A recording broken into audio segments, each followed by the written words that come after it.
Muchas gracias, Ricardo. Un abrazo. Hola amigos, buenos días todavía, no hemos comido, buenas tardes para nuestros amigos en España, bienvenidos otra vez más, otro jueves, a nuestros clásicos programas de los jueves con nuestros amigos de Travax, Félix, Ángel y Julio, que bueno, no lo vemos, pero siempre está sin cámara Julio hoy de nuevo, ya como la semana pasada, así que para compartir otra jornada más de capacitaciones, otro destino maravilloso, realmente muy lindo y muy interesante para los pasajeros y para hacerlo uno individualmente también, ¿no? Vamos a viajar hoy por la maravillosa Florencia y la Toscana, un destino realmente atrapante y bueno, esperamos que lo disfruten y que les sea útil, como siempre digo, para que podamos después atender a nuestros pasajeros. Adelante, Félix, Ángel, cuando quieran, comenzamos con los detalles de ustedes. Muy buenos días, José. Buenos días a todos los agentes que se han incorporado. Un gusto estar nuevamente con ustedes y bueno, pues hoy efectivamente nos vamos a ir de viaje a Florencia y la Toscana. Esto es una región apasionante, apasionante. Yo he elegido esta foto para empezar porque además está en medio del corazón de la Toscana y una catedral magnífica que es la Catedral de Siena. Bien, pero bueno, no voy a desvelar nada más porque eso es misión de Julio. Julio está ahí en el fondo. Bien, va a hablarnos. No consigue hacerle entender a su perrita que no hay que comerse la cámara. Entonces sigue sin cámara, porque su perrita se come los cables. Bien. Déjeme que repasemos juntos lo de siempre, es decir, miren, toda nuestra programación está en la web de Stephanie's Travel. Bien, si ustedes necesitan cualquier cosa, ahí está todo el equipo para darles soporte en lo que ustedes necesiten. Una cuestión súper importante que ya saben, está en marcha esta campaña de precios congelados del año 20 para el 21 y el 22. Lógicamente, a partir de enero, la cuestión se va a revertir, entonces actualizaremos precios, pero mientras tanto ustedes pueden vender ahora también con la posibilidad de cambio. Es decir, si por las dudas cuando quiera viajar el señor en el mes de mayo no se puede viajar, que yo creo que no, yo creo que ya en el mes de marzo estaremos funcionando al 100%, de hecho está todo preparado, lo único que hace falta es que abran las fronteras. Tenemos 2 vacunas ya anunciadas que van a llegar aquí en Europa en el mes próximo, con lo cual, bueno, pues muy mal se nos tiene que dar para que no estemos operativos en marzo. Y de esa forma, bueno, pues poder tener la certeza de que si hace falta cambiar por motivos del COVID, no tendrá penalidad. Y si tienen que vender para el finales o mediados o el año 22 incluso, tendrán los mismos precios del año 20. ¿Ok? Importante, lo que siempre hemos remarcado, el tema de la bioseguridad. Nosotros fuimos el primer operador que se registró con Safe Travel. Hoy en día, pues ya saben que muchas de las provincias de Argentina están ya certificadas por el tema de los protocolos que hay que cumplir para la trazabilidad de la bioseguridad. Y en ese sentido, pues fíjense que nosotros cumplimos con esos protocolos ya en el mes de mayo y luego lo extendimos a todos nuestros proveedores, hoteleros, restaurantes, transportistas, que sepan que todos nuestros buses tienen el sistema de limpieza del habitáculo, con lo cual esterilizamos completamente el habitáculo en 2 minutos. A partir de ahí, pues lógicamente estamos a la espera de la vuelta de los clientes. Bien, y en ese sentido, la reconstitución de la confianza la planteamos a partir de la llegada de los clientes. ¿Por qué? Porque en cada uno de los sitios donde vayan llegando se establecerán unos u otros protocolos. De hecho, les quiero comentar que ya tenemos algunos destinos que están operativos, por ejemplo Turquía, por ejemplo Egipto, por ejemplo los Emiratos Árabes, que están funcionando, Croacia también, y en ese sentido, bueno, pues en la llegada de cada uno de esos destinos, pues hay unos protocolos a cumplir. Bien, desde luego, de momento, lógicamente, la mascarilla siempre es imprescindible. Cuarto de los puntos es nuestro compromiso para poder restablecer los viajes cuanto antes. Así que estamos siempre al habla con autoridades turísticas y políticas de nuestro país y de nuestro entorno. Bien. En ese sentido, pues empezamos a imaginar cómo van a ser los distintos viajes de la pospandemia. Pero para eso tenemos hoy a Ángel López, que es nuestro gerente de ventas para Latinoamérica. Ángel, buenos días. ¿Qué tal? Cuéntanos, Buenos ¿qué días. es lo que hemos estado haciendo estos 8 meses? Bueno, estos 8 meses hemos estado haciendo webinares todos los días. No, No, además de eso, varios todos los días. pues estaba muy contentos de capacitar. Saludos a toda Argentina y a toda América. Sabemos que nos conectan desde muchos países a través de esta plataforma o de Facebook. Y hemos pensado viajar en privado. Sabemos que habrá mucha gente pues, que tenga cierto reparo a lo mejor a viajar junto con 40 o 50 personas, cosa que si se abren las fronteras nosotros estamos absolutamente preparados, con lo cual cumplimos los protocolos y la gente puede viajar totalmente tranquila en autobuses grandes. Pero esa persona que sea un poquito más aprensiva o que directamente diga, oye, pues yo quiero viajar solo con mi familia o con mi grupo de amiguetes o incentivos de empresas, hacemos cosas más pequeñas. Entonces tenemos dos tipos de circuito. El Europa VIP es un circuito muy especial, es un circuito que lo tiene todo. Cuando digo todo es no solo todo, sino que lo que se le ocurra al cliente lo integramos y se lo cotizamos. Son circuitos especiales, son circuitos que no tienen ningún otro tour operador, son circuitos que vamos a recorrer zonas especiales de España, de Europa Occidental, de Italia. Es como hemos dicho en otras capacitaciones, es el antojo de nuestro jefe. Nuestro jefe pensó, bueno, si yo viajo a Europa con mi familia, ¿dónde les llevo? ¿Qué me gustaría hacer? ¿Qué vería? Este es el tipo de circuito que nosotros hacemos. Circuitos en categoría 4 estrellas superior o 5 estrellas. Quiere eso decir que son hotelazos en el mismo centro histórico de las ciudades que vamos a ir visitando.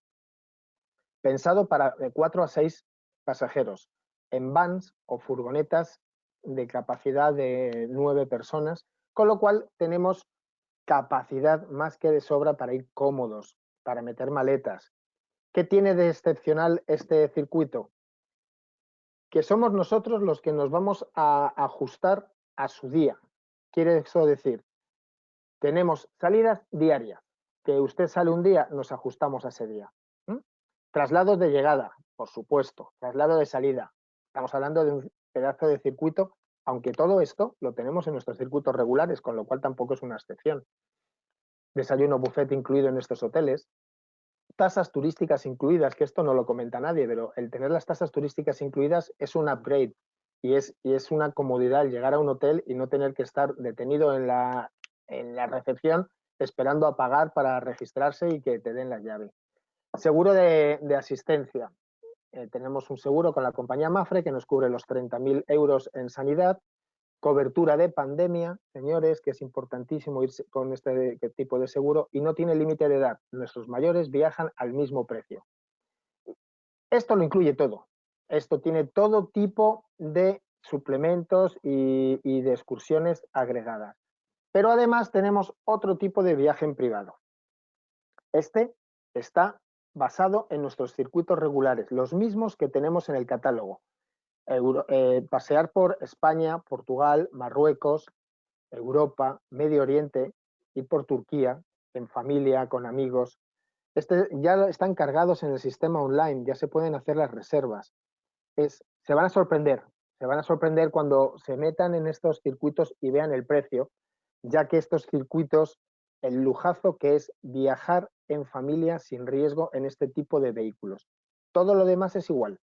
Van a tener la misma asistencia, las mismas visitas, todos lo mismo, pero es en privado, que es un lujo. Vans o furgonetas para 6, 7 pasajeros, que viaja cómodo. Minibuses, que tenemos una venta de un grupo de 10, 11, 12 pasajeros, un incentivo, o familias más grandes o grupo de amigos pueden viajar en un minibús también de 18 plazas, con lo cual van a sobrar asientos para que puedan ir cómodos. Esto está concebido, para que viajen con chofer guía, pero habrá algunos países en los que se tenga que viajar con chofer más guía, o directamente, si ustedes quieren que se les cotice y se les incluya el precio de un guía, pues siempre les da más seguridad, también se puede meter. Salidas regulares, las mismas que tenemos publicadas en el catálogo, porque es el mismo circuito, tan solo cambiamos el medio de transporte. Desayuno buffet, las tasas turísticas incluidas, el seguro de asistencia y todas las fortalezas de las que presume Travax. Pero tiene también la posibilidad de meterle una fortaleza más, nuestro valor añadido por excelencia, que se llama Europack. Ahí lo tenéis, el Europack. A lo mejor alguno me lo puede decir de qué va el Europack, pero no. Seguramente todos lo sepan, seguramente todos lo sepan, pero vamos a repasarlo, bien, y en ese sentido, bueno, pues miren, cuando hablamos del Europack hablamos de un paquete de excursiones, opcionales lógicamente, y alimentos, que se vende en origen, se vende allí en la Argentina, bien, en ese sentido, fíjense bien lo que decimos. Excursiones opcionales, aquello que siempre ha pedido el pasajero poder comprar allí en origen. Oiga, el circuito está muy bien, pero ¿y qué más me voy a tener que gastar? Ya lo puedo pagar aquí, es una ventaja, ¿bien? Y después, alimentos. Fíjense que no hablamos de media pensión, hablamos de almuerzos y algunas cenas. ¿Por qué? Porque la media pensión es lo peor que le podemos vender a un pasajero. ¿En qué sentido? Pues lógicamente, si es una media pensión, lógicamente tienes que ir a cenar a los hoteles. Y en ese sentido, pues fíjate, si la cena es a las 7, pues tú a las 5:30, 6, tienes que dejar todo para irte al hotel, llegar allí y estar pronto para la cena. Una vez que cenas a las 8:30, 9 que has terminado, pues ya te quedan pocas ganas de volver a salir. Bien, entonces has perdido media tarde en esto de la media pensión. Nuestra propuesta, ¿qué es? Excursiones imperdibles.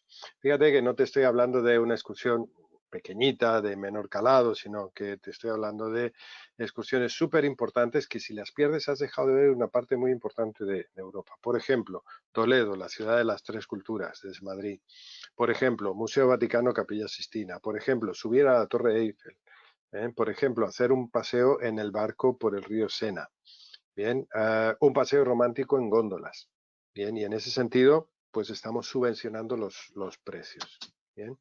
Bebidas incluidas, porque en estos alimentos, en estas comidas que tenemos incluidas, viajando en categoría superior, pues lo que estamos haciendo es incluir vinos o cervezas según sea lo típico en cada país. Obviamente en Alemania serán cervezas, obviamente en España, en Italia, en Francia serán vinos. ¿Bien? Entonces, en ese sentido, pues un valor agregado también más.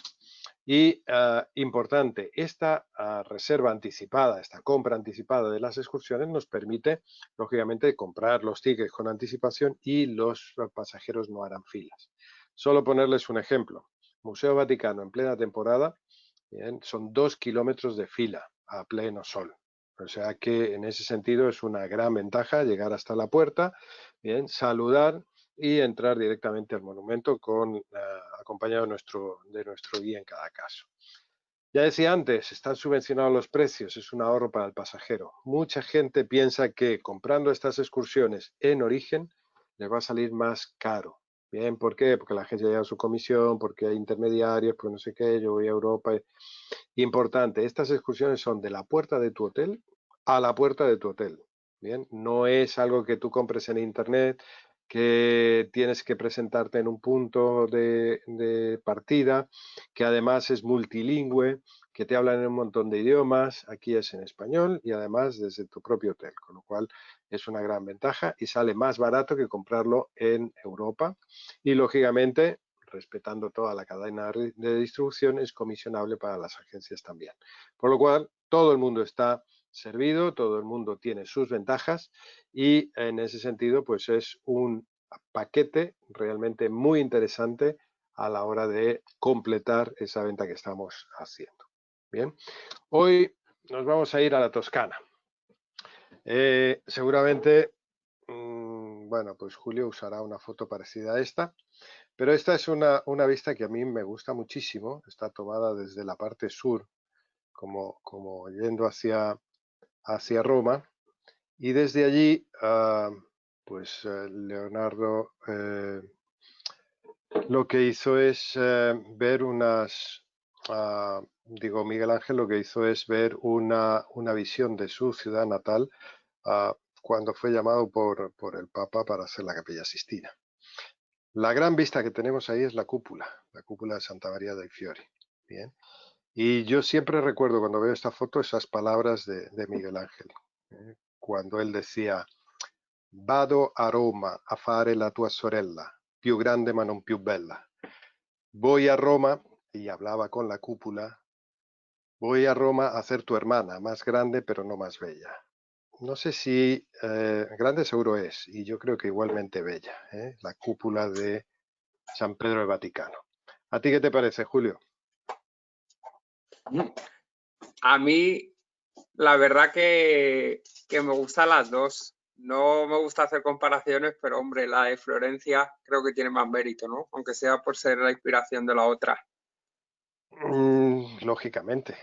Lo que pasa es que indudablemente, bueno, pues entiendo también a Miguel Ángel en ese momento, un hombre joven todavía, y con toda la responsabilidad. Mira, habíamos elegido la misma foto. Sí. Sí, es Con que las colinas de Fiesole y no tiene Alfoz. rival. Perfecto. Adelante, Julio. Buenos días, bienvenido. Buenos días. Hola, buenas. José, Ángel también. Y el resto de gente que nos está acompañando desde Argentina o desde cualquier punto de América Latina. Y nada, otra semana más, aquí estamos. Ya veis que esta es la segunda semana que ando sin cámara, así que os pido disculpas en primer lugar. Pero bueno, es que trabajo de noche y la verdad que durante el día pues estoy durmiendo o haciendo cosas, así que ni siquiera he tenido un tiempo para pararme y acordarme de la cámara. A ver si la semana que viene ya tengo cámara y me podéis ver la cara, aunque visto de otra forma no está mal, porque tampoco hay que empañar con mi careto las bellas fotos que os voy a mostrar aquí de Florencia, que es una ciudad realmente para perder el aliento.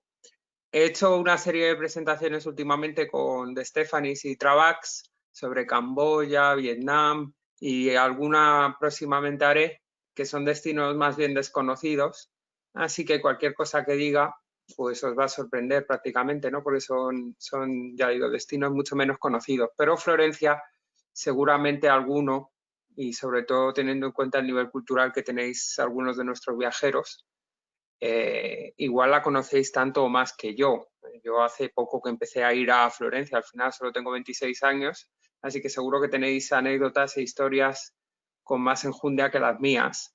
Pero en esta presentación voy a tratar de que veamos lo básico y también ya de paso algo de lo más sorprendente de esta ciudad. Vamos a intentar hacer una presentación un poquito diferente y más centrada en las curiosidades de Florencia. Es una ciudad que a pesar de solo tener 400.000 habitantes, esto la convertiría en una ciudad pequeña en cualquier país de América Latina, tiene una historia inabarcable, un patrimonio mucho más inabarcable todavía.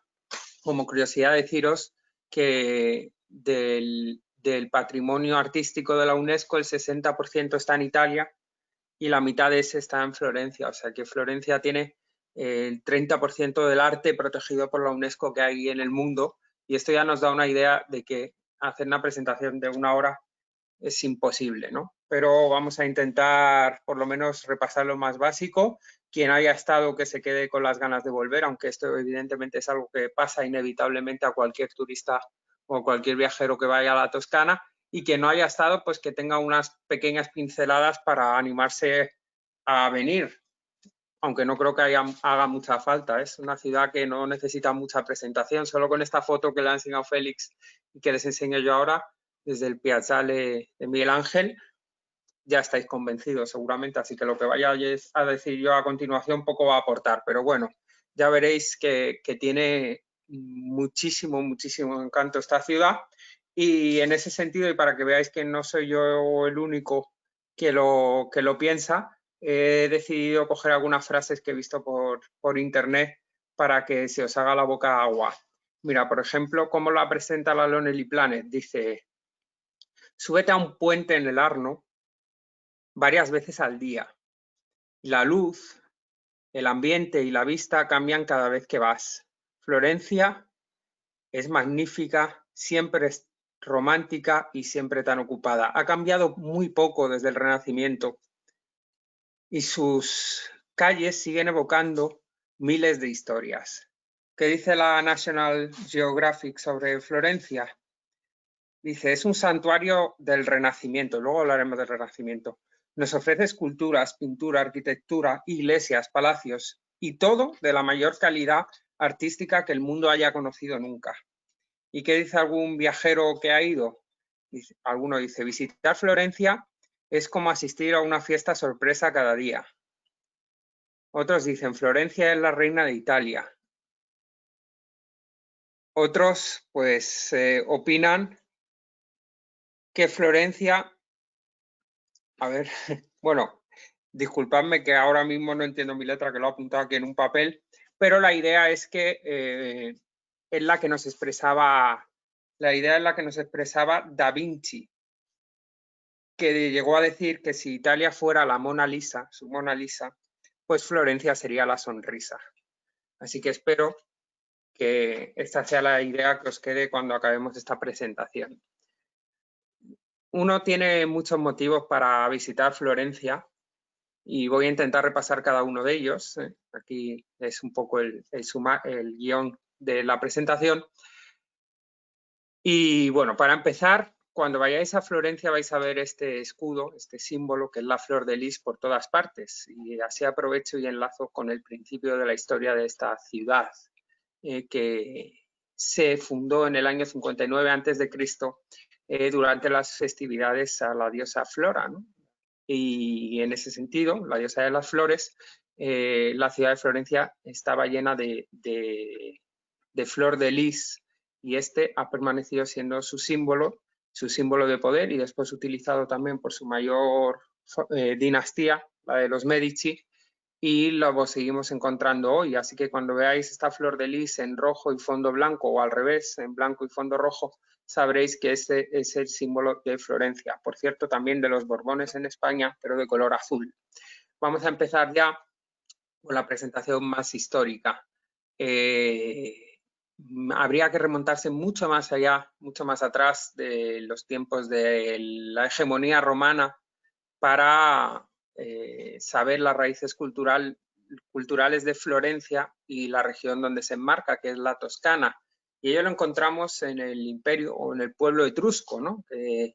Pues fue un pueblo esencialmente marinero que habitó el norte y el centro de Italia desde el año 800 más o menos hasta finalmente integrarse dentro de Roma allá por el siglo I a.C.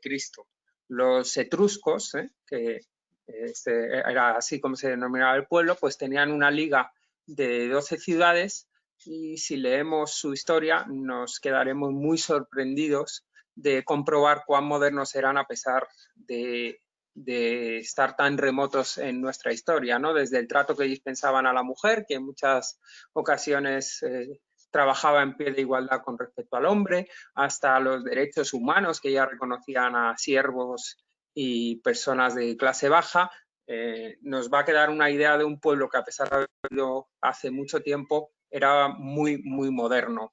Y esto, pues quizá se plasmó después en la Florencia del siglo XIV y XV, como veremos a continuación. En todo caso, la historia de los etruscos y sus grandes rivales, los umbros, que precedieron a los romanos, pues es una historia apasionante que os invito a leer, pero lamentablemente no tenemos mucho tiempo para ello. Ahí tenemos una escultura de la famosa sonrisa etrusca, ¿no? Que después sirvió como título a un libro del gran autor español José Luis San Pedro, aunque el libro no tiene nada que ver con la historia de este pueblo. Bueno, sabiendo que Florencia se enmarcaba dentro de un territorio que era el de Etruria, ¿no? De los etruscos, con el tiempo estos van a perder poder y van a acabar integrándose en el Imperio Romano, y toda esa región va a quedar dentro del territorio romano. Florencia todavía no existía como ciudad.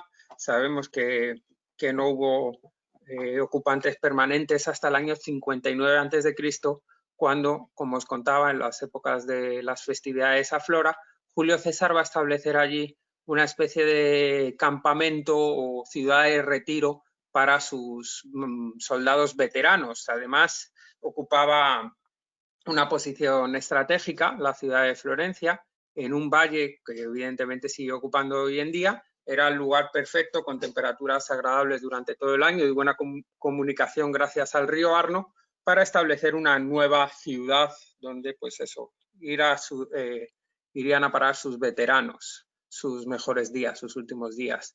Una ciudad, Florencia, por tanto, tiene una base romana. Algunas de las calles que entonces existían siguen existiendo hoy, aunque nos quedan muy pocos vestigios de aquella época, porque claro, Florencia va a conocer una gran expansión a partir de la Edad Media, pero sí deciros como curiosidad que cada vez que excavan, igual que ocurre en Roma, pues acaban descubriendo alguna ruina.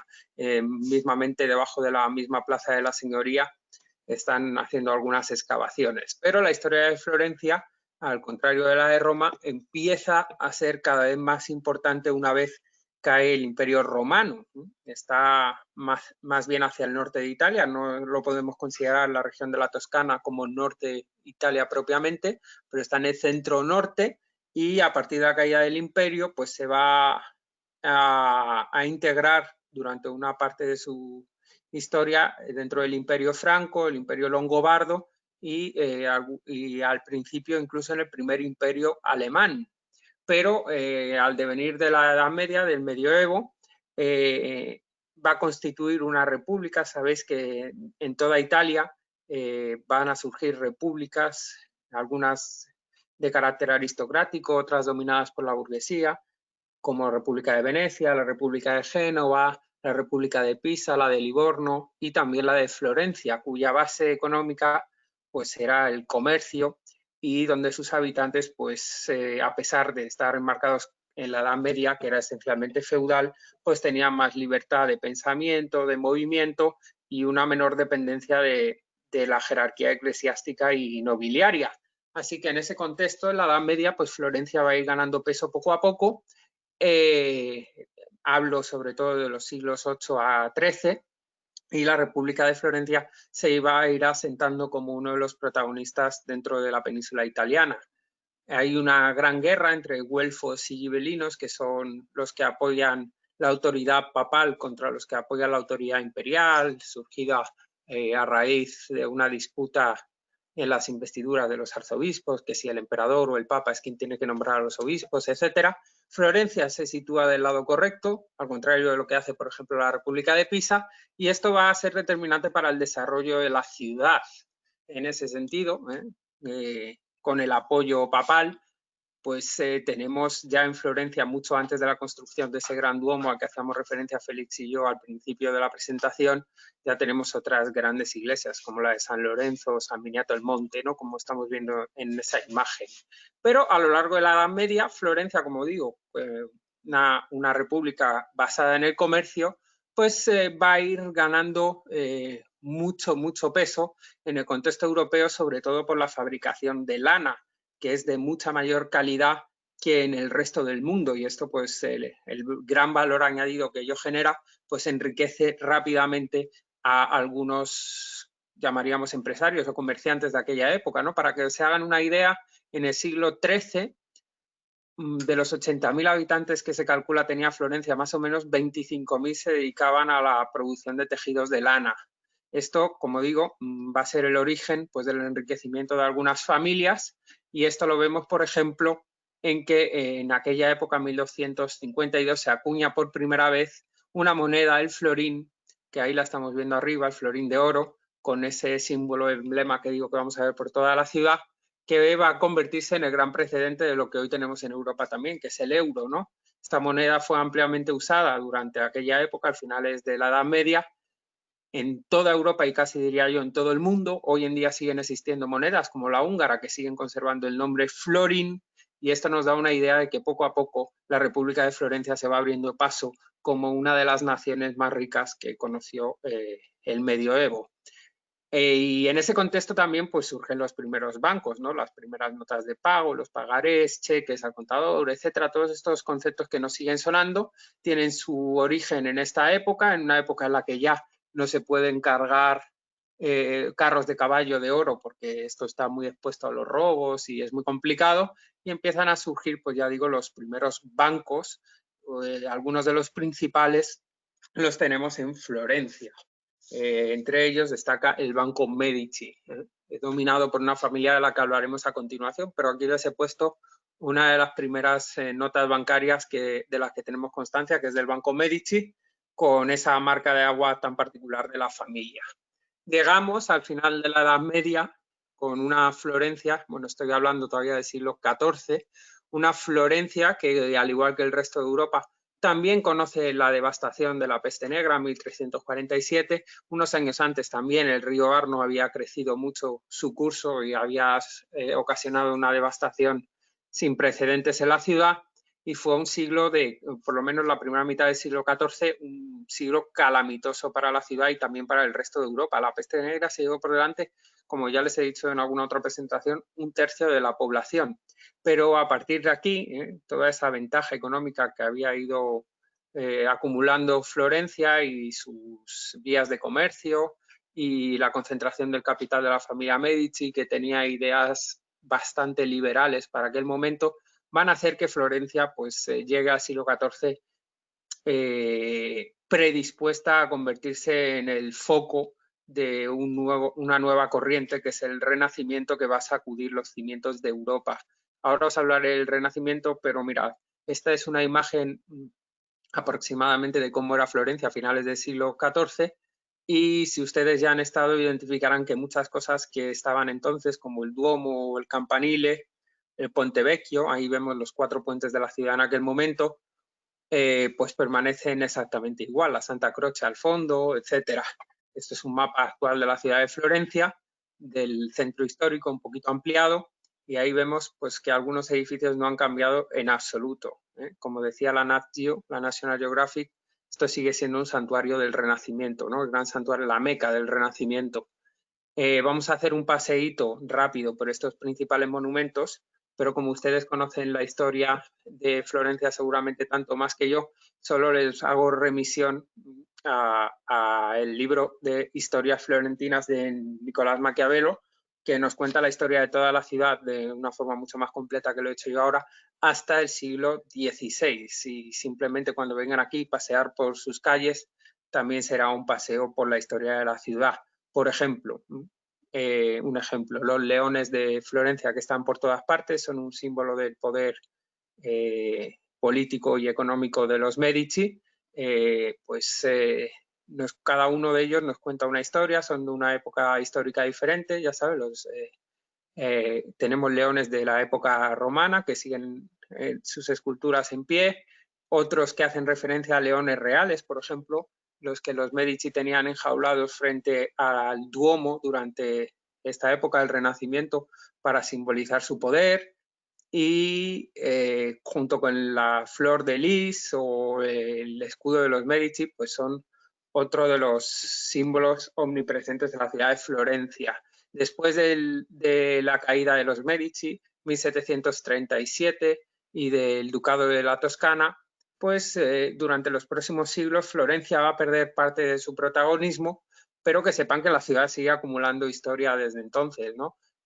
Napoleón mismo se fijó como uno de sus principales propósitos la ocupación de Florencia, crear pues, en el Palacio Pitti uno de sus principales cuarteles. Después, finales del siglo XIX, la ciudad fue una de las puntas de lanza más importantes para la proclamación de la independencia de Italia. A partir de 1865 sustituyó a Turín como capital del país. Ahí vemos arriba a la derecha la proclamación de la capitalidad de Florencia como de Italia. En el siglo XX también fue un importante campo de batalla en el marco de la Segunda Guerra Mundial. hablaremos un poco de ello ahora en el Ponte Vecchio. En 1966 hubo una gran inundación que quizá alguno haya leído sobre ella o tenga recuerdos o haya visto alguna imagen. Se llevó por delante, si no me equivoco, 101 vidas y devastó la ciudad. Dicen que la ciudad todavía se sigue recuperando de los daños de aquella inundación y no hemos llegado a recuperar todo el patrimonio que se perdió entonces. Y hoy en día pues sigue siendo una de las ciudades más turísticas de Italia, que es uno de los países más turísticos del mundo. Algunos de sus puntos, como la Galería de los Uffizi, es pues el museo más visitado de Italia, ¿no? Teniendo en cuenta que los museos vaticanos pues, no pertenecen al país, y sus calles, pues hasta hace poquito, plagadas de turistas, eran una invitación al disfrute. A pesar de ser una ciudad tan sumamente turística, deciros que hay una frase que he leído también que me gustó mucho. Dice, puedes acusar a Florencia de turística, pero ¿dónde más puedes perderte por calles peatonales pisadas por gente como Miguel Ángel, Leonardo y Botticelli, saboreando el mejor helado del mundo? En fin, que no os creáis que porque sea mainstream no deja de merecer la pena visitar este lugar fantástico. Y nosotros en Travax, lo que hacemos cuando llegamos a Florencia, lo primero es ir a ese lugar que evocaba Félix, el Piazzale Michelangelo, al sur de la ciudad, en una colina, donde podemos observar el casco histórico tal y como lo estamos viendo aquí. Y realmente es que es una gozada. Realmente la imagen es muy bella, la que se ve, pero es un poquito solo, es una décima parte de lo que ustedes van a sentir cuando vengan aquí y se tomen su fotografía o se queden contemplando el paisaje durante los 5 o 10 minutos que tengan. Y diría Mark Twain, ya ven que esta vez me ha dado por recoger citas, dice, ver el sol ocultarse envuelto en un manto dorado, morado y rosa que cubre también la ciudad de los sueños, es una vista que ablanda hasta el corazón más frío. Yo creo que eso recoge un poco lo que uno siente viendo el Piazzale, y de hecho nosotros llegamos por la tarde, después de haber visitado Pisa, llegando de Venecia, en nuestros circuitos habituales, y el sol ya se empieza a ocultar, empieza el atardecer, a veces justo lo pillamos al anochecer, y es una maravilla. Realmente es uno de los atardeceres más bellos que uno pueda grabar en su vista. También el Piazzale en sí es muy bonito, ¿no? Tenemos una réplica del David de Miguel Ángel en bronce, como la que están ustedes viendo ahí. Es un lugar fantástico, donde además pues vamos a ver, en primer lugar, ¿no? Destacando sobre todo lo demás, el famoso Duomo, que es la catedral de Santa María de los Ángeles, construida entre 1296 y 1436, si me salen las cuentas son 140 años de construcción, que han dado pie a uno de los templos más bellos que hay en el mundo, con ese mármol blanco de Carrara, el mármol verde de Prato y el mármol rojo de Siena, esa conjunción tan elegante y sobre todo, además del campanile de Giotto y el baptisterio, pues lo que destaca sobre todo lo demás es esa cúpula tan fantástica que en el momento de su construcción fue la mayor cúpula jamás hecha después de la que tenemos en Roma, en el Panteón. Es una cúpula con 8 lados que, por cierto, como curiosidad, sigue siendo la mayor cúpula que hay en el mundo 600 años después de su construcción, hecha en ladrillo. Fue proyectada por Brunelleschi y, bueno, conocer la historia de su construcción es una experiencia en sí misma, pero realmente ver esta imagen desde el Piazzale Miguel Ángelo no tiene comparación. Y cuando entramos, cuando ya vamos, porque después de hacer esta panorámica, pues nos vamos a ir a la ciudad, conocer cada una de sus calles y sus monumentos en primera persona, palparlos, sentirlos, admirar estas obras desde cerca con un guía oficial de la ciudad, y vamos a llegar a la Plaza del Duomo y vamos a ver que no es esto lo único que hay, no es la catedral y su cúpula lo único que hay. También tenemos este baptisterio, es el segundo más grande de Italia, es románico, o sea, es muy anterior a la propia catedral, más de 100 años antes, siglo XI y XII, se construyó. es octogonal también y sirvió de inspiración pues a la propia catedral y al resto de la ciudad. Ya daba prueba de que la ciudad era bastante rica, como estáis viendo, el mármol blanco puro, el mármol de Carrara, que es una ciudad que no hay muy lejos de Florencia, pues es de los de más alta calidad y más caros, y ya veis que el batisterio, pues la mitad está hecho en mármol de Carrara, y bueno, pues es una maravilla que si destaca por algo es sobre todo por esto, por la Puerta del Paraíso, ¿no? Que está hecha en ese bronce que más bien parece oro, aunque la que estamos contemplando ahora no es la original, porque esa después de 7 siglos se guarda en la Ópera del Duomo para facilitar su conservación. Lo que tenemos es que pues están representadas no solo en esta puerta, que es una de las 3 que hay en el batisterio, están representadas imágenes del Viejo y del Nuevo Testamento, y por su belleza y su perfección Miguel Ángel ya la calificó de la Puerta del Paraíso, que nos da entrada a un lugar donde se bautizaron los principales miembros de la familia Medici o Maquiavelo, entre otros. Tenemos también, bueno, pues un poquito hacia el sur de la Plaza del Duomo, perdonadme que no me detenga más en cada monumento, pero si no lo vamos a hacer inabarcable esta presentación.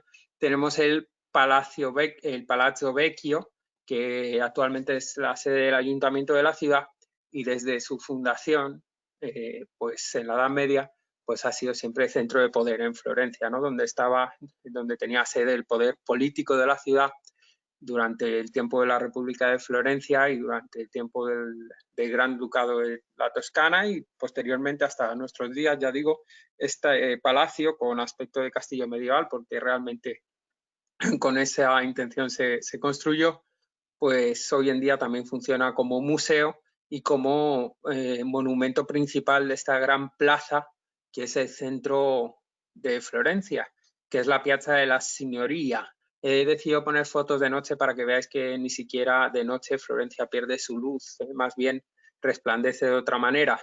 La Piazza de la Signoria, si veis aquí al lado del Palacio Vecchio, bueno, pues detrás justo tendríamos la Galería de los Uffizi. El lado que no se ve estaría representada también, bueno, ahora os lo cuento, pero lo que veis a la derecha es la logia de la Signoria, donde, bueno, pues lo que tenemos son 3 arcos y una especie de museo a cielo abierto, pero cubierto, que podemos disfrutar todos por el simple hecho de estar paseando por Florencia. A Miguel Ángel le pareció tan buena idea y tan bello que quería que toda la plaza tuviera esta especie de arcos porticados, pero solo tenemos esa parte, y no obstante deciros que aquí pues estuvo frente al Palacio Vecchio el propio David de Miguel Ángel, que hoy encontramos en la Galería de la Academia. Y aunque hoy lo que tenemos allí es una réplica, tenemos otras esculturas que hacen que el paseo por la Piazza de la Signoria merezca también la pena.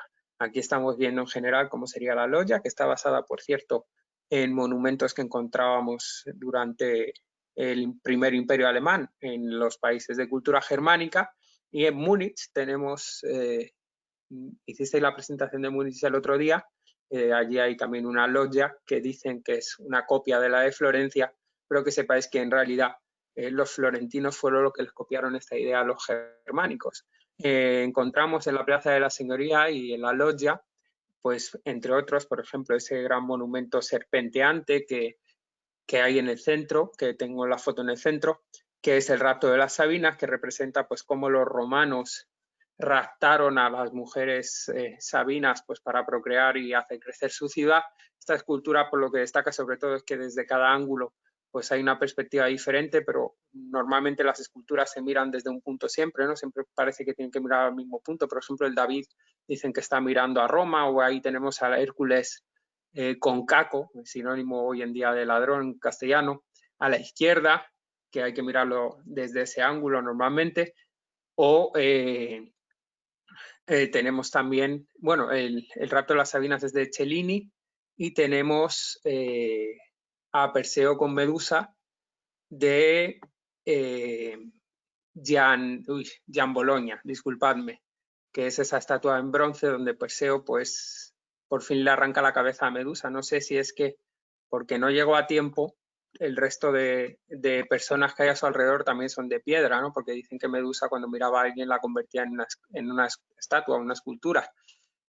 Es realmente apasionante la Plaza de la Signoria. Mi presentación queda muy pobre comparada con cuando uno llega y empieza a ver estas estatuas a su alrededor, una réplica casi exacta del mismísimo David de Miguel Ángel frente al Palacio Vecchio y al ladito de este Hércules, que por cierto es muy criticada esta obra porque dicen que está mal proporcionada y que esos músculos tan exagerados hacen que el Hércules al lado del David, que es tan sumamente perfecto, pues parezca un saco de patatas. Yo no soy quien tampoco para hacer esta crítica, pues seguro que si yo lo intento me queda mucho peor. Si seguimos avanzando hacia el sur, omitiendo lo de los Uffizi por lo menos, por el momento, vamos a llegar al río Arno, ¿no? Que es este río con el que los florentinos tienen una relación de amor-odio, porque cuando lo empiezan a querer hace una inundación y se acaba llevando alguna vida por delante, pero es maravilloso el Ponte Vecchio. Es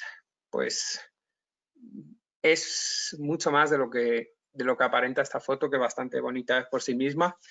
Es uno de los puentes más históricos de la ciudad de Florencia, el más antiguo que sigue en pie, a pesar de que hasta la Edad Media había puentes incluso de época anterior a la romana, puente de la época etrusca. Y bueno, para hablar del Puente Vecchio, pues tengo una frase de Dickens, ¿no? Que dice que Charles Dickens dijo que es la vista más encantadora que él jamás había visto, y realmente pues este puente con esas casitas no tiene ni punto de comparación con otros puentes que tenemos por la geografía europea. Un encanto particular que también nos da el pasear por encima de él, con esas joyerías a cada lado del puente, y pues es uno de los puntos más románticos y de visita obligada en la ciudad de Florencia, el Ponte Vecchio.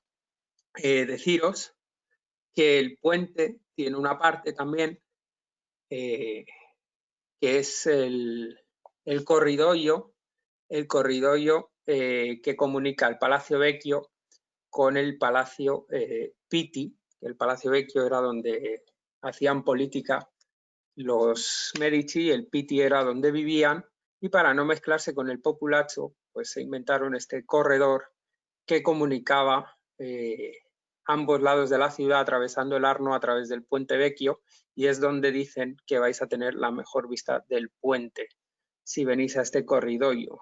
Desafortunadamente lo tuvieron que cerrar en 2016 por obras, pero lo van a abrir el año que viene, 2021.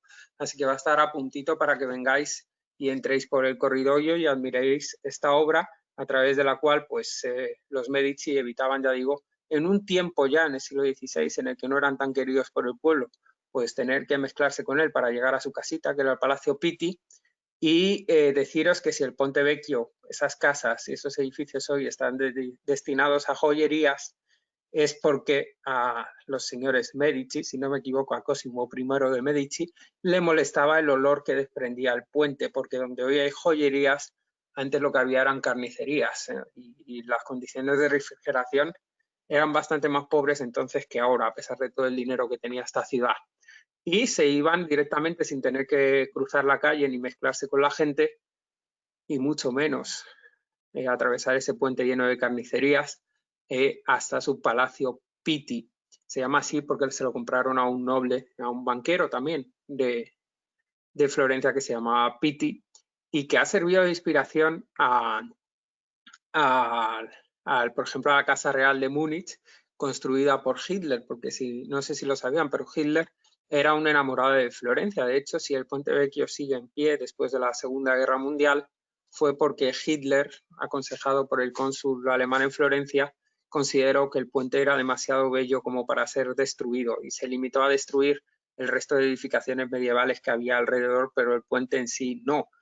Aunque el puente también se debe a sí mismo en la proeza de haber sobrevivido tantos siglos y sobre todo a la devastación de la Segunda Guerra Mundial, porque ni siquiera tuvo que temer por su suerte durante esta gran riada de 1966 que tantas vidas y patrimonios se llevó por delante. O sea que el puente por sí solo bastante resistente es. Al otro lado, al sur de la ciudad, ya digo, estaría el Palacio Pitti que tenemos aquí, que hoy también está reconvertido en museo, y ese estilo renacentista es el propio de la dinastía Medici, ¿no? Ya cuando los Medici se convierten en duques por el título otorgado por Carlos I de España y V de Alemania en el siglo XVI. Ese estilo del almohadillado lo tenemos presente por toda la ciudad, pero es original de esta época. También tenemos en el Palacio Pitti, en sus inmediaciones, ¿no?, estos grandes jardines.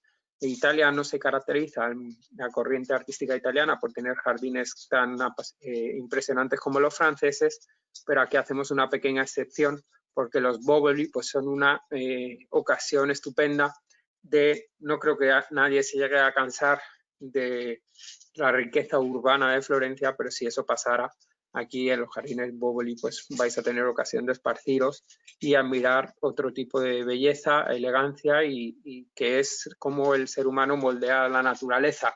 También fue proyectado por los Medici, como todo en Florencia, y pues en su momento era una demostración de riqueza porque había plantas del mundo entero, ¿no?, en estos jardines.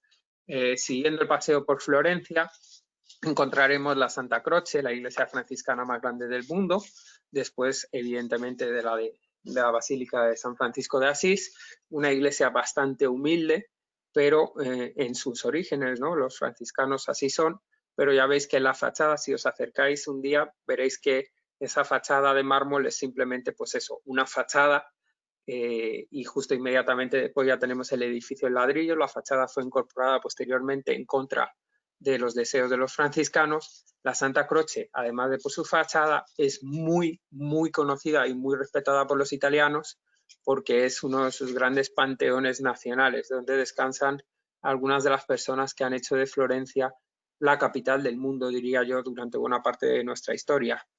Luego pasaremos a conocer quiénes son estos personajes, pero deciros que entre los que encontramos allí están enterrados Maquiavelo, Miguel Ángel, Galileo, y pues hay tumbas vacías, pero que hacen honor a otros personajes de los que ahora hablaremos.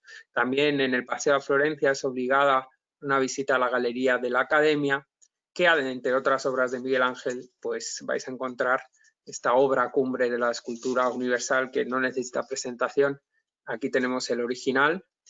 Deciros que en realidad es una obra desproporcionada, está hecha para ser vista desde abajo. Si la miráramos de frente nos resultaría que tiene un tronco y unos brazos demasiado grandes en comparación con las piernas, pero esto nos demuestra también la inteligencia de Miguel Ángel y su capacidad de darle alma a esos bloques de mármol de Carrara, que él seleccionaba con sumo cuidado. Él creía realmente que era su labor, extraer el alma de esos bloques de mármol, y el David, que está totalmente proporcionado para ser visto desde abajo, como digo, y pues es una maravilla. Ahora hablaré un poquito del David a continuación. Si me permitís, vamos a seguir con nuestro paseo, porque pues sinceramente hay demasiado que ver en Florencia y otros museos pues que nos ofrecen, ya digo, ese 30% del patrimonio mundial que tenemos, del patrimonio artístico mundial que hay de la UNESCO, protegido por la UNESCO. Os he hablado de que, por ejemplo, el Palacio de los Uffizi, el Palacio Vecchio o el Palacio Pitti sirven como museos. También este que estamos viendo, antiguo fortaleza, cuartel militar y prisión, el Museo Bargello, donde vamos a encontrar obras sobre todo de Donatello, de Raffaello, de Botticelli. Es otro cuya visita os recomiendo para seguir abundando en este patrimonio artístico de la ciudad de Florencia. La propia Galería de los Uffizi, que ya le he hecho referencia antes, que aquí tenéis una selección de salas.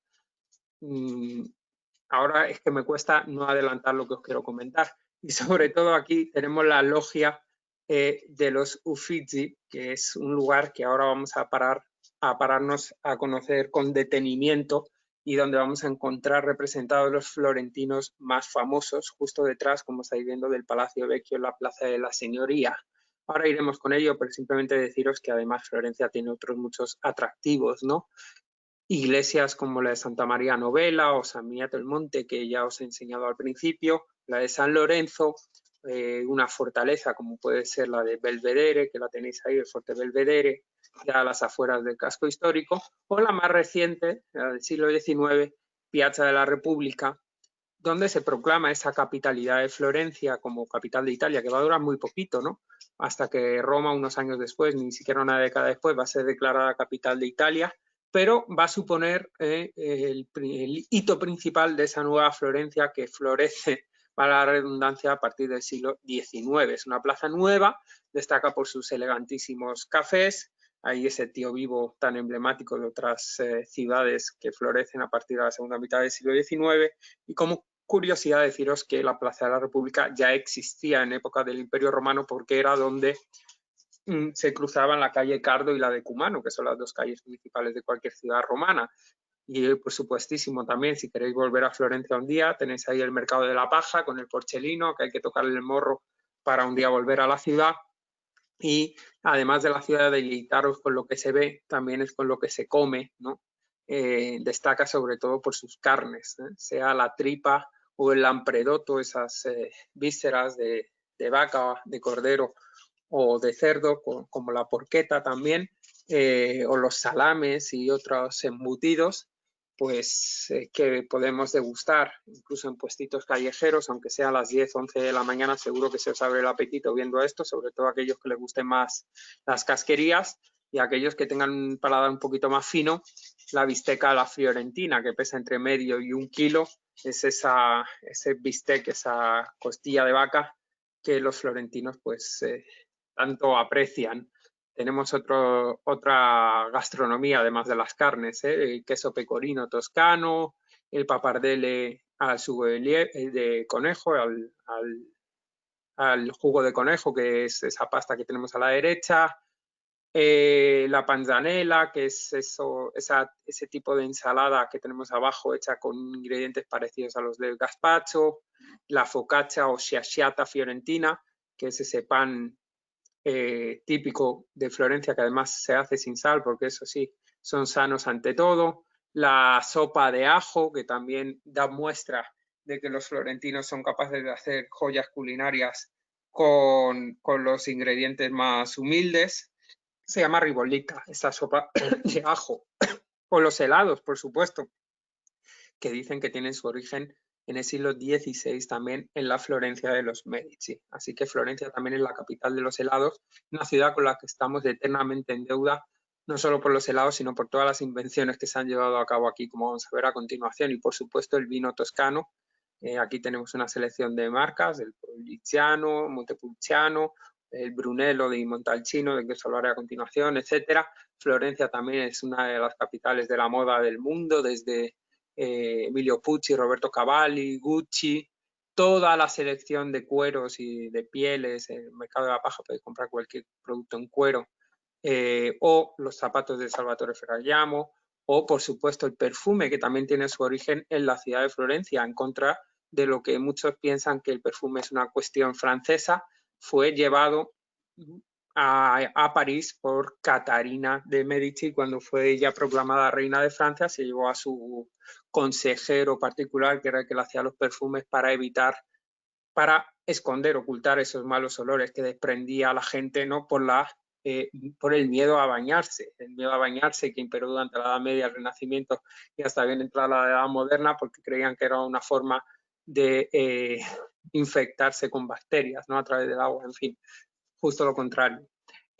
También en Florencia, además del helado y los perfumes, le debemos, por ejemplo, las primeras calles pavimentadas desde que se acabó el Imperio Romano, la invención de la ópera, que tuvo también lugar en Florencia, a pesar de que ese edificio de la ópera de Florencia es tan moderno. La ópera se inventó aquí con Dafne de Peri en el siglo XVI. La propia invención del piano también tuvo lugar en Florencia, un mecenazgo de la familia Medici. O el propio Pinocho, como personaje de Walt Disney, pues que sepáis que es en realidad mucho antes, un siglo antes, ya era una figura conocida en Florencia y es uno de los souvenirs, el Pinocho de madera que la gente compra en Florencia. Es tanto lo que tiene Florencia, tan bella es la ciudad, tanto el arte que nos ofrece y las historias que nos regala, que el síndrome de Stendhal, que es eso de casi eso de desmayarse ante tanta belleza, también se llama síndrome de Florencia. Y la primera vez que se supo que existía eso, que la gente viera arte humano tan bello y se desmayara, por eso ocurrió en Florencia. Así que sigue pasando a día de hoy. Pero también Florencia está reservada o sea, en Florencia también tienen lugar los espectáculos menos bellos que uno pueda imaginar. Sabéis que fútbol en italiano se dice calcio. Este es el calcio fiorentino o calcio histórico, que es como jugaban el fútbol ya a partir del siglo XV. Una forma bastante brutal de jugar al fútbol que se sigue celebrando a día de hoy en la Plaza de la Santa Croce y donde básicamente no hay ninguna regla. La gente, los participantes, uno de cada barrio con su color diferente, pueden hacer prácticamente lo que sea, aunque ahora las reglas están un poquito más estrictas para evitar las muertes que se han ido produciendo a lo largo de este último siglo por los golpes y palizas que se da a la gente en el campo de juego, el calcio histórico. Os recomiendo algún vídeo de YouTube o algo sobre esto para que veáis que Florencia no es todo belleza y elegancia. Ya veis que esta gente no tiene cara de ser los próximos Da Vinci o Miguel Ángeles, ¿eh? Aquí vive gente de todo tipo. Pero, y esto es lo que ha hecho que me cueste mucho hacer la primera parte de la presentación, si Florencia destaca por algo, si hay que agradecerle algo a Florencia, es el surgimiento de este concepto, que es el renacimiento, la renaissance. Ese movimiento que, digamos así en resumidas cuentas, va a dejar atrás la época de la penumbra, la época de las sombras, de la oscuridad, que era la Edad Media, donde Dios era el centro de todo y la autoridad eclesiástica dictaba las reglas de vida de cada pequeño gesto que hiciéramos como seres humanos, y los dogmas imperaban sobre todo. Cualquiera que se intentara salir de ellos era visto como un hereje y podía ser condenado a la hoguera. El primer movimiento a partir de la Edad Media que se va a salir de eso y que va a poner al ser humano en el centro y promocionar ideas humanistas, y esto va a acabar desarrollando poco a poco que la gente salga de ese atraso, es el Renacimiento. Y el Renacimiento surge en Florencia.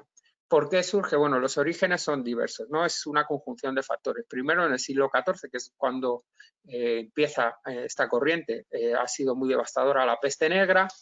Florencia, además, va a sufrir disculpadme que me estoy escuchando a mí mismo con el móvil. Ya lo he echado lejos porque mi voz se me estaba repitiendo. Bueno, Florencia va a conocer también la devastación de la inundación del río Arno. Es una ciudad bastante devastada, pero con una familia muy rica, los Medici, que habían hecho dinero en la banca y que habían usado el comercio como instrumento para desarrollar toda la ciudad. Así que, de alguna manera, muchos florentinos ven en el comercio y en actividades ajenas a lo impuesto por la Iglesia una oportunidad de desarrollarse y de crear una sociedad mejor. Esta es la base del Renacimiento, que es el nacimiento de nuevo de las antiguas culturas greco-romanas, ¿no? Entonces, esta corriente artística, patrocinada por la familia Medici, que fue en su tiempo, a partir del siglo XV sobre todo, la familia más rica de Europa, o sea, serían los Jeff Bezos y Bill Gates del momento, los Cosmo de Medici, Giulio de Medici, Lorenzo de Medici y otros muchos nombres que van al final a convertirse en una especie de dinastía hasta que oficialmente tienen ese título de dinastas. Van a elegir a 4 papas, 2 reinas de Francia, María y Catarina, van a ser también Medici y van a extender su influencia por todo el continente europeo. Y lo van a hacer, ya digo, promocionando esta nueva idea de renacimiento más alejada de los dogmas habituales de la Edad Media. Van a promocionar la cultura, van a ser los principales mecenas de gente como Da Vinci o Miguel Ángel durante un buen tiempo. sus nuevos, o Botticelli, sus nuevas construcciones van a convertirse en modelo por el este, sur, norte y centro de Europa, y así van a inaugurar un nuevo tiempo más caracterizado, ya digo, por la iluminación, por la ilustración, el renacimiento. Aquí en la Plaza de la Signoria tenemos a Cosmo di Medici, el fundador de esta dinastía, que pues nos da la bienvenida al centro de Florencia. Y los Medici, ya digo, a lo largo hasta 1737, porque como cualquier dinastía al final acaba sumida en sus propios problemas. Los Borbones, por ejemplo, tienen esos problemas de consanguineidad. Los Medici, entre la lujuria, el despilfarrar dinero, etcétera, acaban siendo despreciados por los florentinos, expulsados durante varios momentos a lo largo del siglo XVI, y finalmente en 1737, ya siglo XVIII, van a ser definitivamente despojados del Gran Ducado de la Toscana. Pero durante esos siglos, del siglo XV al XVIII sobre todo, bueno, XIV al XVIII, nos van a poner a Florencia en el centro del mapa del mundo y la van a convertir en la punta de lanza de este movimiento renacentista mundial que va a cambiar Europa y el mundo para siempre. Como prueba de ello, bueno, tenemos a Dante con su Divina Comedia, que narra el paso del infierno al purgatorio y después al cielo. Dante Alighieri, que nos da esa idea del humanismo más alejada de las dogmas de la Iglesia. También a Francesco Petrarca con il Canzoniere, o a Boccaccio con el Decamerón, o llamada también la Comedia Humana, que narra las penurias a lo largo de 100 cuentos de 7 florentinas y 3 florentinos durante la peste negra.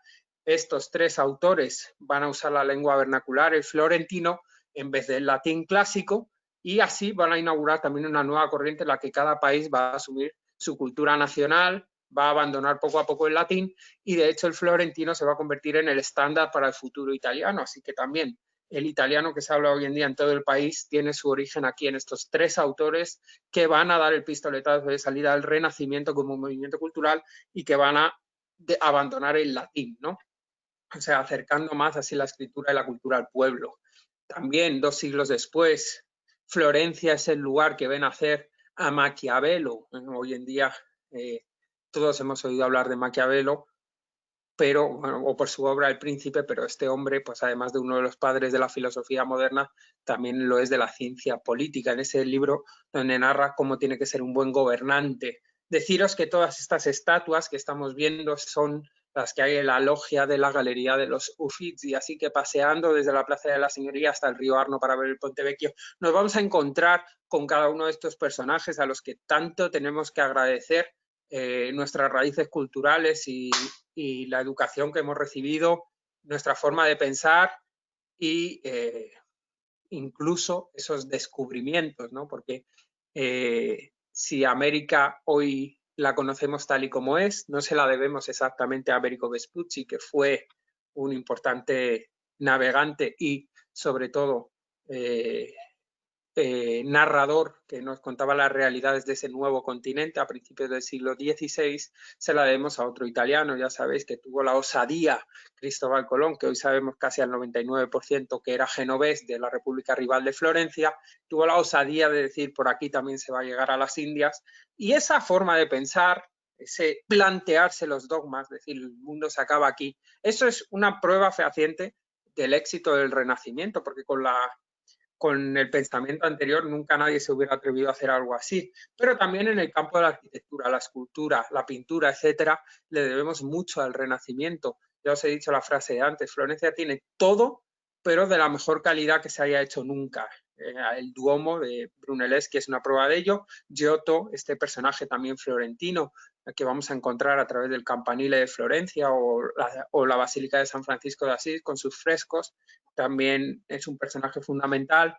El pobre Botticelli, que ahí nos está mirando como diciendo, ¿por qué yo no tengo estatua? Porque tenía muy mala imagen y reputación en su tiempo, después de haber sido casi desterrado por los Medici, que le conocían como borracho y como aprovechado, pero nos ha regalado El nacimiento de Venus, que también podemos disfrutar en la ciudad, y otras grandes obras en los museos Bargello, Uffizi y en el propio Palacio Vecchio, que el pobre, yo digo que después de haber restituido su figura, muchos años después de su fallecimiento, bien merecería también su propia estatua.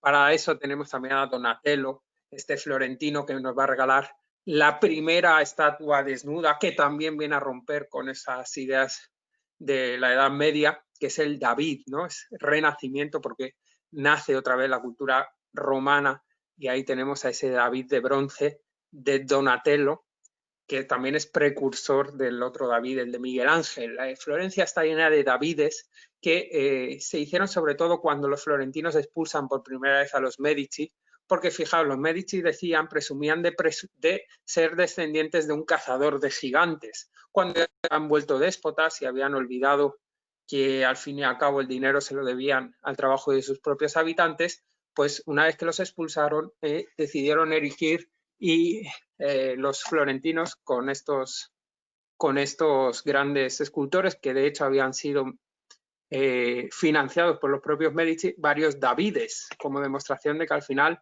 al gigante se le acaba derrotando. Por cierto, también Rafael, Leonardo, Donatello o Miguel Ángel los encontramos a aquellos que sean más pequeños en las tortugas ninja. También era de aquí, era de Vinci, un pequeño pueblo dentro del ducado de Toscana, dentro del ducado de Florencia. Era Leonardo de aquí, una de las mentes más brillantes, ese gran genio que nos ha dejado tantísima obra, que parecía varios siglos adelantado a su tiempo. Su gran Mona Lisa, que hoy la vemos en el Museo del Louvre, es en realidad Lisa del Giocondo, una mujer florentina. Bueno, en fin, es tanto lo que podría decir de este personaje que habría que hacerle una presentación por sí misma a Leonardo da Vinci.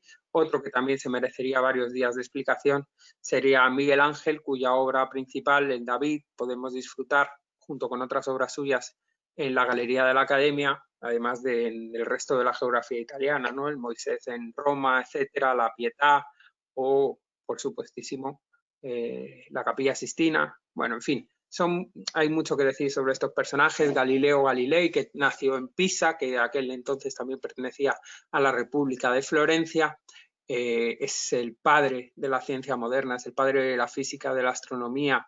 Con su telescopio empezó a ver que los planetas realmente giraban en torno al Sol, como había augurado Copérnico antes. Es el padre del método científico, este florentino. Ya digo, Florentino no necesariamente nació en la ciudad de Florencia, sino dentro del estado de Florencia, esa república que abarcaba más que la propia ciudad.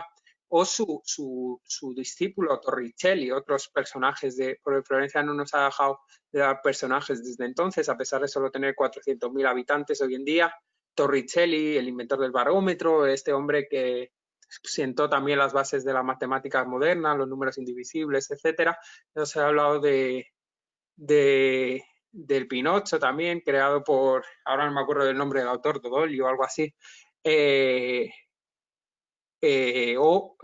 bueno, pues la base de la política italiana durante el último siglo también ha sido esencialmente florentina, ¿no? Sobre todo el Partido Democrático, la socialdemocracia, tiene su caladero de votos y también de intelectuales en Florencia, que sigue siendo una ciudad señorial, donde se promociona la cultura y la intelectualidad, y uno de los últimos primeros ministros, antes de ser primer ministro, Matteo Renzi, era alcalde de Florencia, para acabar con la selección de personajes famosos, que afortunadamente no nos lo vamos a encontrar en esa galería de los Uffizi, pues algunos relacionados con la moda, porque dicen, a ver, hay una frase que dice que pasear por Florencia es como pasear por una revista de moda, ¿sí? Además de todo eso de cuero y las joyerías que encontramos en el Ponte Vecchio, de aquí son Gucci, Roberto Cavalli o el ya mencionado Ferragamo, con esos zapatos de cuero.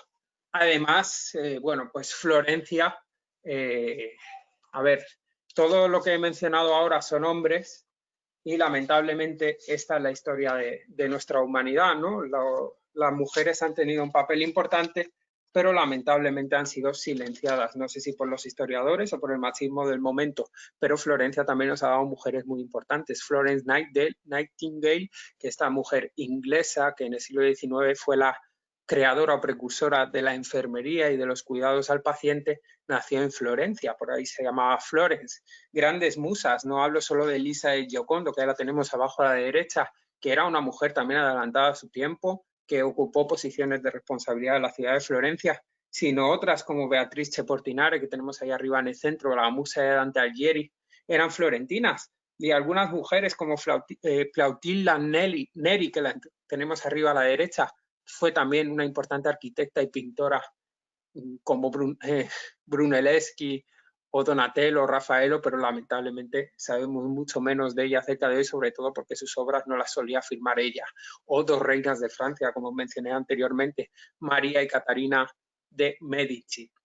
Florencia ha sido escenario también de grandes personajes no reales, como puede ser Aníbal Lecter, o por cierto, a aquellos que les gusten los videojuegos, podéis ver Florencia desde otra perspectiva, desde uno de los videojuegos más famosos del siglo XXI, Assassin's Creed. Aquí sí que tendréis ocasión de subir al Duomo o al Campanile, que por cierto el Campanile de Giotto es un buen lugar, después de sus 400 escalones, donde tomar una buena panorámica del centro de Florencia, o un montón de películas como Los Inútiles de Fellini y Vitelloni en italiano, ¿no? El monstruo de Florencia, que narra la historia de un asesino en serie del siglo XIX, Una habitación con vistas, donde una de las principales comedias románticas inglesas, ¿no?, en los años 80, con Helena Bonham Carter o Maggie Smith, o alguna serie sobre todo más actual, que tiene algunos de sus escenarios principales de la ciudad de Florencia, como la serie de los Medici, la próxima serie que va a salir ahora en Netflix sobre Leonardo, y La Casa de Papel, ¿no? Berlín y el profesor están ahí los dos al lado del Duomo. La segunda temporada Florencia es muy importante. Es muchísimo, muchísimo, muchísimo de verdad lo que hay que decir sobre Florencia. Se lo he dicho un poquito. He querido hacer también un repaso a toda esa gente a la que le debemos muchas de las cosas que hoy en día tenemos, sea la ciencia gracias a Galileo o los avances ingenios de Leonardo da Vinci o las corrientes artísticas representadas por todos esos otros autores, la ciencia política de Maquiavelo, etcétera. Solo por esto merecería la pena visitar Florencia, porque es una especie de meca de la cultura, ¿no? Si cada religión tiene su meca o su Jerusalén, desde luego, si queremos ir a las raíces y agradecer el mundo que hoy en día tenemos, la visita es obligada a Florencia, que además es muy agradecida por toda su belleza. Pero resulta que la Toscana es una región también tremendamente bella, que pues podéis contemplar, por ejemplo, en películas como Bajo el sol de la Toscana. Aquí os voy a hacer una selección rápida, porque creo que ya se me acaba el tiempo, de algunos de los escenarios más allá de Florencia que uno goza cuando pasea por la Toscana. Y algunos de ellos, por cierto, muchos de ellos nos los encontramos en nuestros caminos, de nuestros circuitos habituales. Por ejemplo, los Apeninos. Aquí, bueno, los Apeninos son la cordillera que atraviesa Italia de norte a sur. Los atravesamos cuando vamos de Venecia a Pisa y después a Florencia. Aquí tenemos una imagen de los Alpes Apuanos. Aquí sí, de los Alpes Apuanos, que son unas montañas un poquito más elevadas. Los Apeninos, aquí sí tenemos una imagen de ellos de fondo, con esas famosas colinas de la Toscana en primer lugar, con esos cipreses infinitos que ya desde época romana marcaban la linde entre un terreno y otro.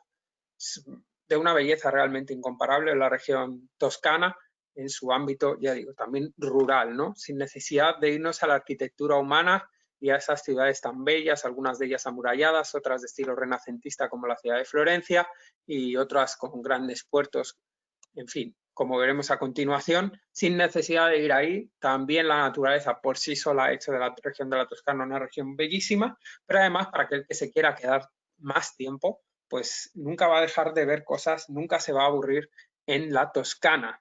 Aquí, por ejemplo, y lamentando no poder dar una descripción de cada una de ellas, tendríamos la ciudad de Lucca, una ciudad amurallada de camino de Florencia a Pisa. Tenemos un pequeño pueblo de Cortona, ya veis los paisajes qué bonitos son. Normalmente los pueblos están dominados por ese gran campanario. O tenemos también Arezzo, tenemos por supuestísimo la emblemática Pisa, que más allá de su torre inclinada, que todo el mundo se quiere hacer la fotografía con ella, nos regala otros monumentos propios del románico más rico que haya conocido Europa, ¿no? Ese románico que mezcla desde elementos de la cultura bizantina hasta la mudéjar, que les llega a través sobre todo de las Islas Baleares, y elementos arquitectónicos de absolutamente todos los rincones del mundo. nos da como consecuencia esta plaza tan única y tan ecléctica, que es la Plaza de los Milagros o la Plaza del Duomo, que ya digo, más allá de esa torre inclinada, que en realidad es el campanario de la catedral, tenemos también la propia catedral, el baptisterio y la parte de atrás que no se ve el Camposanto, ¿no? El cementerio de Pisa, que es también un gran panteón nacional italiano. De Pisa era Galileo, a pesar de que en aquel entonces, cuando Galileo nació, Pisa pertenecía a la República de Florencia, una gran ciudad portuaria también como es Livorno, que va a robarle todo el protagonismo a Pisa cuando Pisa deja de ser un puerto, porque bueno, cambian las condiciones en la costa de Pisa. Pisa acaba perdiendo su independencia frente a Florencia y Livorno pues es otra ciudad que actualmente está en la Toscana que merece la pena visitar si ustedes vienen por aquí. O la ciudad de Volterra. Bueno, poco hay que decir sobre Volterra, miren qué bonita es. San Gimignano con esas torres, le llaman la Manhattan de la Toscana, cada vez en época medieval. Los ricos de la ciudad, como gesto de poder y de riqueza, erigían grandes torres y al final acabaron compitiendo entre ellos y nos han dado este paisaje tan pintoresco. O por supuestísimo, la segunda ciudad más emblemática, diría yo, de la Toscana, que ya la ha mencionado Félix también, y que les digo como novedad, es una ciudad que hemos incorporado a nuestros circuitos habituales, en concreto al circuito Europa con Encanto.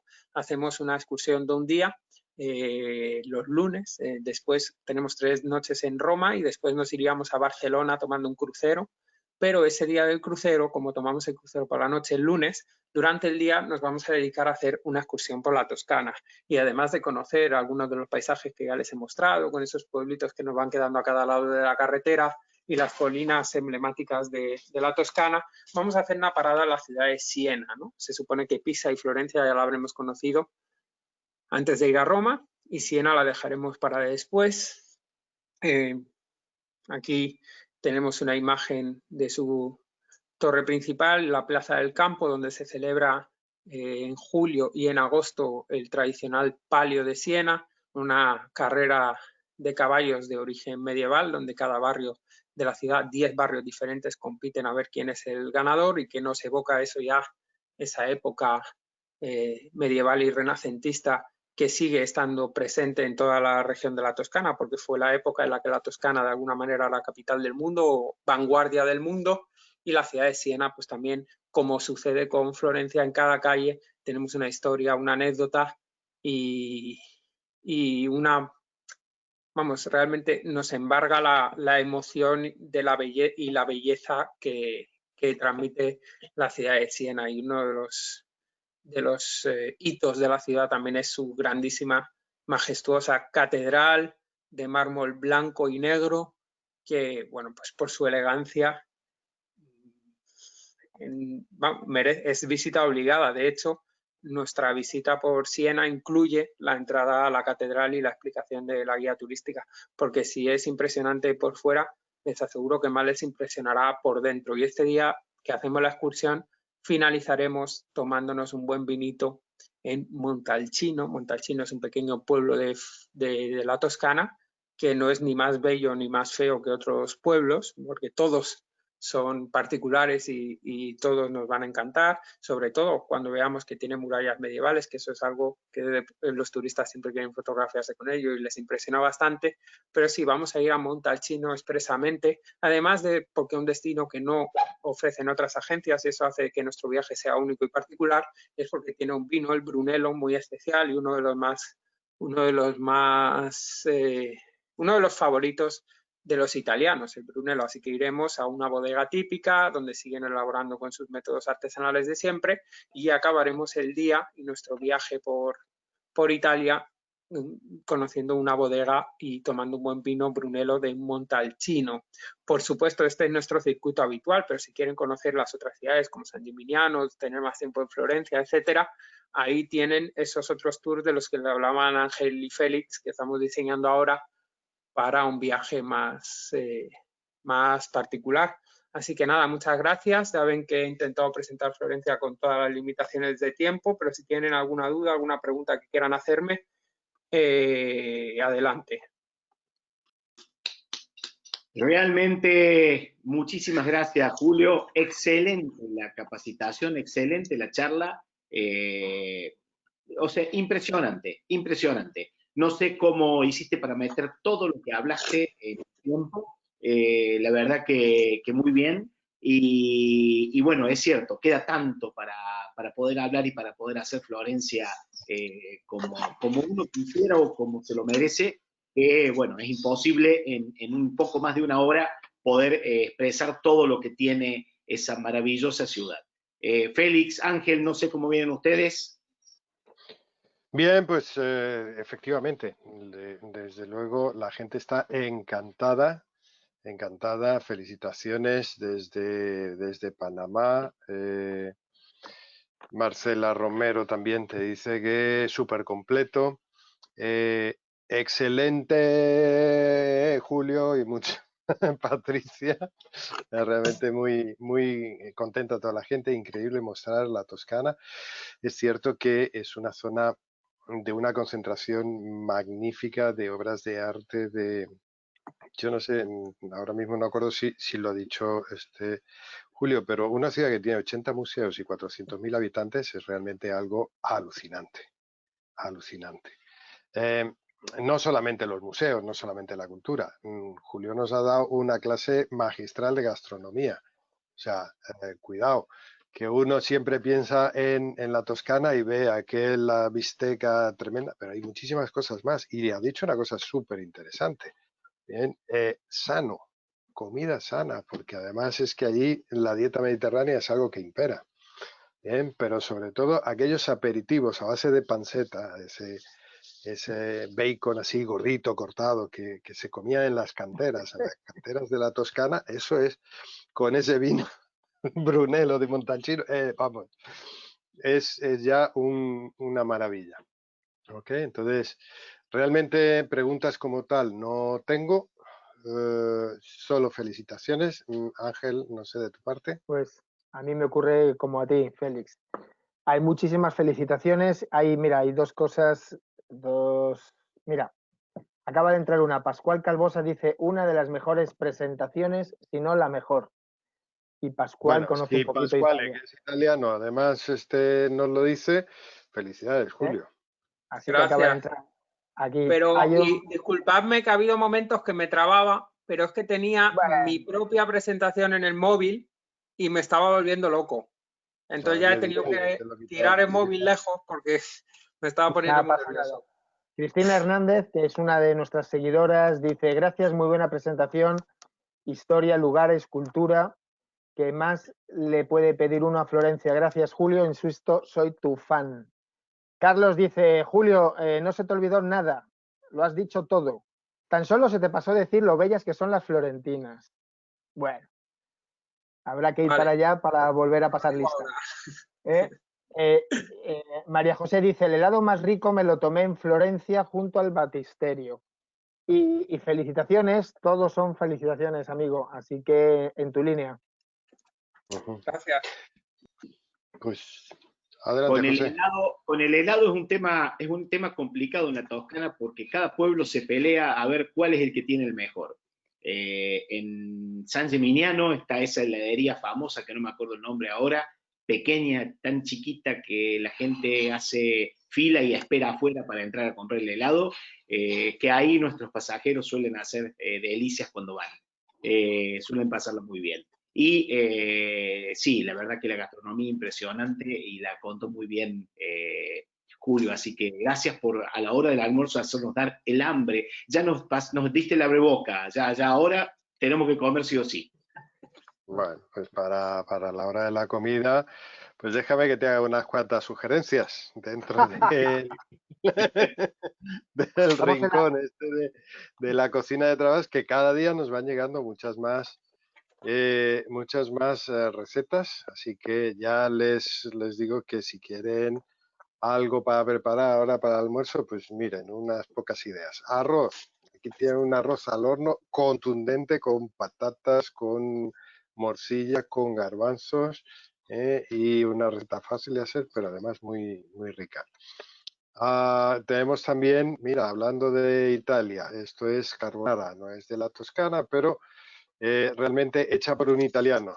Bien, Daniele Campoli, de nuestra oficina de Roma, nos cuenta los secretos de la pasta carbonara. Gazpacho andaluz, ustedes que están en veranito allí con el calor, qué cosa más rica. Antes de nada, este gazpachito que nos dice Eva Pérez. Tenemos también a María José, ya la conocen de muchas veces. Estas patatas meneadas con bacon y con pimentón que están también muy, muy ricas. Bueno, desde Argentina, don José, aquí nos cuenta el secreto de estas melanzane. Además, perdona, Félix, tiene récord de visitas este vídeo. O sea, es uno de los más visitados, es bien cierto. Es una locura. Un bacalao desde Brasil, de la mano de Leonardo. Bien, y no se pierdan ese vídeo porque la tertulia con la familia al final es realmente interesantísima. Después tenemos el lomo saltado de Perú. En este caso es Karina desde Los Ángeles. Estuvo acompañándonos y también dejó muchos saludos, Karina. Cierto. Sí, sí. Siempre nos sigue mucho. Una paella de marisco desde Madrid, de la mano de Ángel. Ahí miren qué pedazo de camarones ahí nadando en ese arroz. Bien. Y ya ven que son todas recetas en nuestras cocinas. O sea, es una cosa... miren, desde Colombia, un sancocho hecho aquí en el jardín, a la lumbre, en el carbón, con todos los detalles y los secretos de la mano de Alejandro García. Y como la cosa está entre familia, pues después de la explicación de Alejandro, pues Vicente, el padre, pues se puso manos a la obra y nos cuenta cómo hacer unas costillas al horno. No se pierdan esta receta porque realmente es súper fácil y súper sabrosa. Directamente desde Pereira, en la punta del eje cafetero, hecha por un navarro encima. Aquí tenemos el postre. Claudia desde Ecuador, además con secretario, con su hijo, fíjense, ya han puesto el uniforme cocinero profesional, muy buenos, recordando el encuentro que tuvimos de distribuidores el año pasado en París, esos macarrons, bien, y es también alucinante que Claudia se haya aprendido la receta de los macarrons franceses y nos la mande desde Ecuador. Oye, nos faltan postres, hay que meter más postres, hay que animarse con los postres, José. Bueno. Esta parte no es mi fuerte. No, yo casi ni la mía tampoco, pero seguro que alguien de los que nos está escuchando es aficionado a hacer postres, a hacer un arroz con leche, unas natillas, un flan, no sé, yo qué sé, cualquier cosa sirve. Unos alfajores o unas colaciones, fíjate. las colaciones cordobesas, qué ricas. Oye, no estaría mal, eso como para... Sí, totalmente. Seguro que entre lo graban con el celular así en horizontal y le envían todas las tomas a José y él ya se encarga de enviárnoslo a nosotros y el jueves próximo los tienen aquí. No, el jueves próximo... no, el jueves próximo no. En 15 días. El jueves próximo, lamentablemente, tenemos reunión, pero es nuestra convención anual con todos los distribuidores de Travax, así que lamentablemente no vamos a estar con ustedes, pero ya el próximo jueves sí, y seguiremos por Italia, si mal no recuerdo, seguiremos por Italia visitando Venecia, que es la otra gran ciudad que nos está faltando, que ya hicimos Roma hace un tiempo. Y mañana, como siempre, los viernes, el clásico after de los viernes, presentando, la verdad que un destino nuevo y un producto nuevo para nosotros, con un montón de sorpresas y cosas muy interesantes. A partir de mañana tenemos en nuestra oferta, tenemos entre nuestros productos Argentina. Y no lo estamos haciendo solo, lo estamos haciendo en una alianza muy interesante, con gente muy querida, muy capaz y muy profesional, que realmente les va a gustar y seguramente también nos van a seguir en ese producto y nos van a apoyar y sus pasajeros van a viajar con nosotros. Así que los esperamos mañana a las 15 horas como siempre. Mirad, déjenme un poquitito, mira, acaba de entrar un saludo de Paloma Coronel, nuestra querida Paloma, dice: ay, querido Julio, ¿cuánto me haces soñar con irme a Vietnam y Camboya? De repente me vuelves a enamorar con Florencia y solo pienso en ir a comer helados, a caminar miles de museos, a disfrutar del atardecer en un buen mirador con un Brunello de Montalcino y a comprarme algo lindo en esa maravillosa ciudad. Gracias, Julio. Bueno, con esa termino. Paloma, no me pongo rojo porque no me estás viendo, porque no tengo cámara, ¿eh? Muy linda, Paloma, muchas gracias, Gracias. siempre por todo tu apoyo y desde luego esperando que abran la frontera para que te vayas con tu grupo con Julio. Gracias, Paloma. Y gracias, José, y gracias a todos por Gracias vuestra a ustedes atención. y por supuesto, gracias a todas las agencias que nos acompañan. Un gusto poder compartir con ustedes. Bueno, y nos vemos mañana o el jueves dentro de 15 días para seguir viajando por el mundo de esta manera tan virtual. No me gusta, pero bueno, es lo que hay. No queda Así otra. que, bueno, Es lo que hay. un gran abrazo a todos. Gracias. Gracias. Un abrazo. Un abrazo. Gracias, Julio, José, Ángel. Nos vemos. Hasta luego.